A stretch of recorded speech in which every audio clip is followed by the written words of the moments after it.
সাহেবকে সকল অভিযোগ থেকে বেকসুর খালাস প্রদান করেছে।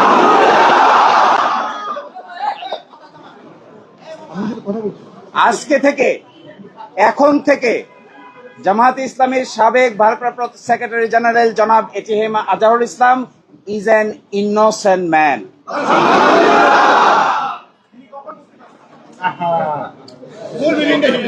এই রায়ের মাধ্যমে আমরা মনে করি সত্য জয়ী হয়েছে, মিথ্যা পরাজিত হয়েছে। Truth prevail and falsehood defeated. জামাতের এবং বিএনপির 6 জন শীর্ষস্থানীয় নেতৃবৃন্দকে মৃত্যুদণ্ড কার্যকর করা হয়েছে। 5 জন, অন্ততপক্ষে 5 জন জেলেই কারাবরণ করেছেন, জেলেই মৃত্যুবরণ করেছেন। দুনিয়ার ইতিহাসে এটা নজিরবিহীন নির্যাতনের শামিল।